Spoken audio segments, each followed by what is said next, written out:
Beidziet, es saprotu, ka Delfus skatās aitas, ja? Bet varbūt beidziet tās aitas programmēt. Es viņas pārprogrammēšu pretējā virzienā, lai cilvēki redz. Ko Gobzems izdarīs tad, kad būs valsts vadītājs? Nogriezīs finansējumu Delfiem. Jo Delfi ir tieši tāds pats varas propagandas kanāls. Propagandas kanālā Delfos, kas saņem finansējumu, valsts finansējumu un principā glaimo varai. Mēs parunāsim par vienīgo opozīcijas, un es esmu ļoti dusmīgs arī uz Delfiem, jo jūs saņemot naudu no valsts neesat objektīvi. Ja? Gobzema kungs, mēs cenšamies dot iespēju visiem izteikt. Neesmu atrauc no saviem nepilngadīgajiem bērniem. Jūs kā politiķis. Jūs saprotat to, ja nesaprotat to? Mēs runājam par jūsu vārdu konsekvenci. Jūs nesaprotat to, ka es neesmu atrauc no saviem nepilngadīgajiem bērniem. Un es kā tēvs vienmēr iestāšos par saviem bērniem. Es sapratu jūsu viedokli. Un ja kāds piedurs pirkstu, tajā skaitā Delfi, jebkādā paziņojuma formā, ka es esmu nekonsekvents vai vēl kaut kā, dabūs pamuti no manis. Saprotat? Atkal propaganda. Viņš ir notiesāts? Kādā Maskavā? Jūs gribat? Viņš bija iesaistīts. Bet jautājums. Nē, stop. Es par savējiem vienmēr pasaku. Stop. Mēs neļausim propagandu Delfos raidīt. Neļausim. Un jūs speciāli nepasakat B, tāpēc, ka jūs esat propagandas kanāls. Propagandas kanāls. Nākamais, otrais punkts. Un tad klausieties vienreiz, nevis visu laiku vāvuļojiet man pa virsu, bet klausieties. Šo propagandu. Ko viņš paskaidro? Mēs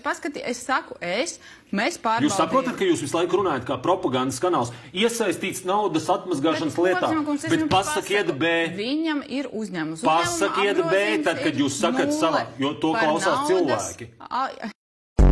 Tas, ka jūs esat it kā mēdījis, nenozīmē, ka jūs nelaižat propagandu. Mēdījis, jā. Nē, jūs nesat, jūs esat propagandas kanāls. Un propagandas kanālā es neļaušu aizskart nevienu cilvēku, kas ir saistīts ar mani.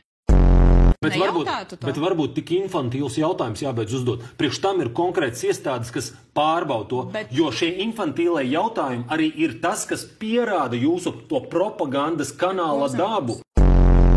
Jūs katru dienu tikai par saviem karodziņiem un Rinkeviču un par LGBT un vēl 72 burtiem. Katru dienu no rīta līdz vakaram jūs par to runājat. Bet par to, ka pie bērnu laukumiņa dzer šņabi, par to jūs nerakstat.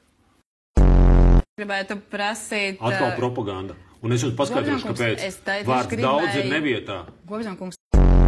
Jūs gribat dzirdēt 5000 eiro, un jūs uzreiz iemetāt daudz kā propagandas kanāls.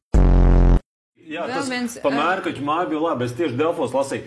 45 miljonus iztērēs 4 sezonu kaut kāda biopolārai tur Mērkaķu. Mēs audzēsim pērtiķus, bet bērniem nē. Aplaudē Delfa, aplaudē pērtiķu māju, mums būs pa 45 miljonu. Bērnu izglītība atkal pie vienas vietas. Pārējiem, tad jūs lasat jums par to būtu jārunā. Es vienkārši jums parādu, kā propaganda strādā. Es parādu, ko jūs aitām rādat. Bet, Gobzema kungs, pa Mērkaķiem. Jūs pats skatāties. Lai parādītu, lai jūs varētu pakritizēt. Tas arī ir propagandas galvenais uzdevums. Novērst uzmanību. Tas ir propagandas galvenais uzdevums. Novērst uzmanību no būtiskā. Tas, ko es jautāju,